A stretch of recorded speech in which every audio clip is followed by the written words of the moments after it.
buenos días, bienvenidos a la clase de curso de biología. Quien les habla, el profesor Elmer Flores Ochoa. El día de hoy vamos a hablar acerca de la formación de los frutos.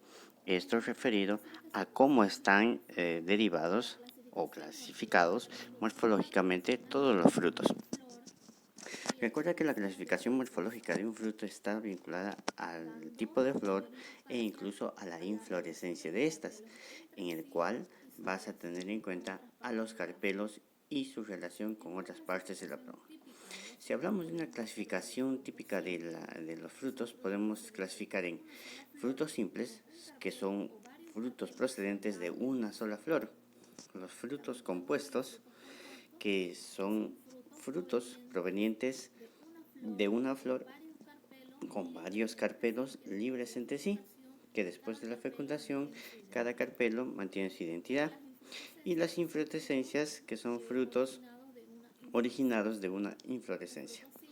Los frutos simples a la vez se clasifican en frutos carnosos y frutos secos. Los frutos carnosos pueden ser drupa, pomo o baya.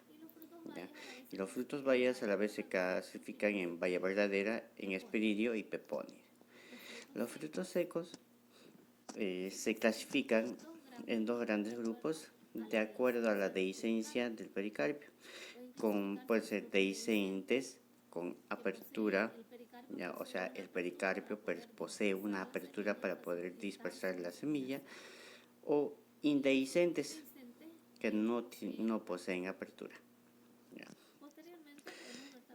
Los frutos compuestos puede ser poliaquenio o polidrupa, y las inflorescencias podría ser cícono, soriosis, estróbilo y glándulo. Ahora, entre los frutos carnosos tenemos el fruto drupa. Este fruto es proveniente de una sola flor con un solo carpelo. La característica fundamental es que tiene el endocarpo grueso, ¿ya? El mesocarpo carnoso, y dentro del endocarpo están las semillas. ¿Quiénes son? Las palta, por ejemplo, el mango, entre otros. El fruto pomo va a estar vinculado o se caracteriza porque son provenientes de un ovario inferior. El ovario está ubicado en el interior del tálamo o receptáculo, que a su vez, después de la fecundación, va a constituir el epicarpio, el mesocarpo. El epicarpio y mesocarpo. Este fruto está compuesto de un ovario con 2 a 5 carpelos, ¿ya? Y estos ovarios constituye lo que son el endocarpo. El endocarpo, que viene a ser pues el corazón del fruto, ¿ya? Así también en el interior están las semillas. Las plantas que poseen frutos pomos son las manzanas, las peras y el membrillo, por ejemplo. Las bayas verdaderas, ¿ya? En bayas verdaderas, hesperidio y bepónide. Si hablamos de las bayas verdaderas, el que tiene un epicarpio delgado, un mesocarpo y el endocarpo son pocos diferenciados, y en su interior respalda un gran número de semillas. O sea, son frutos poliespérmicos. Las plantas que poseen bayas verdaderas pueden ser el tomate, la uva, la tuna, ¿ya? En el plátano, ¿ya? El kiwi, por ejemplo, e incluso la papaya. Ahora, si hablamos del espiridio, el espiridio es un fruto procedente de una sola flor con varios carpelos. Su característica principal es que el epicarpio es glanduloso, el mesocarpo blando y esponjoso, y el endocarpo jugoso, que viene a ser la parte comestible. Generalmente estos son los cítricos: la naranja, la mandarina, el limón, entre otros cítricos. Y las pepónides. Y estas pepónides son frutos provenientes de un ovario ínfero, ¿ya? Característica principal de esto es de que el epicarpio es grueso y duro.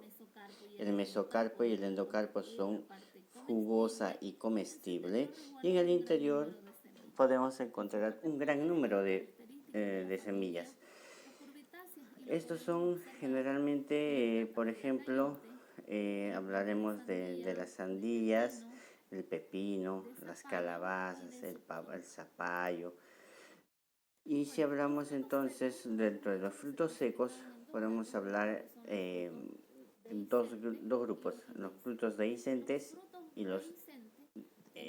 mira, dentro de los frutos dehiscentes podemos tener a las legumbres, que son frutos procedentes de una sola flor con un solo carpelo y que en su interior resguardan un gran número de semillas. La característica de este fruto es que poseen una dehiscencia longitudinal por dos suturas que se abren desde el ápice de la vaina hasta la base.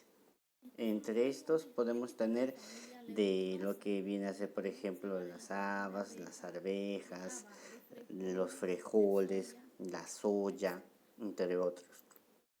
La silicua son frutos simples procedentes de una sola flor con dos carpelos.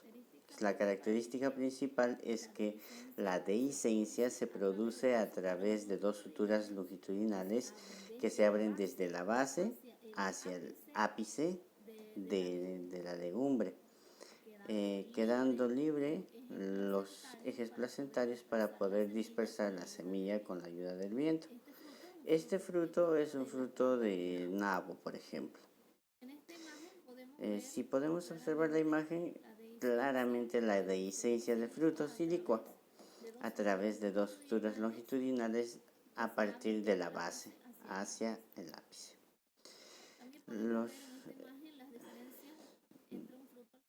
Podemos tener la diferencia entre dos frutos silicua y podemos hablar de un fruto dehiscente. Mira, si tenemos el fruto silicua es desde la base hasta el ápice, y de lo que viene a ser la vaina o legumbre es desde el ápice hacia la base. Hablamos también de los frutos dehiscentes a los frutos cápsula, que entre ellos tenemos la loculicida. En la característica fundamental de este fruto, como es un fruto simple que posee varios carpelos, la dehiscencia se produce por las nervaduras dorsales de cada carpelo. Como podemos observar en esta pequeña imagen, es el fruto típico del toroche, por ejemplo, ¿no? De la misma forma observamos el fruto cápsula septicida, que es un fruto simple procedente de un ovario con varios carpelos. Este fruto, la dehiscencia ocurre por la separación de las paredes carpelares, y es un fruto típico de las plantas del tabaco, por ejemplo.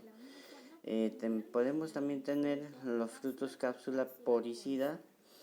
Esta ocurre la dehiscencia por los poros del fruto o por el ápice del fruto, y es un fruto típico de las plantas de amapola. Tenemos también los frutos cápsula pixide, donde su característica principal es que la dehiscencia va a ocurrir de manera transversal en el fruto. Por ejemplo, son aquellas típicas que se abren por la mitad.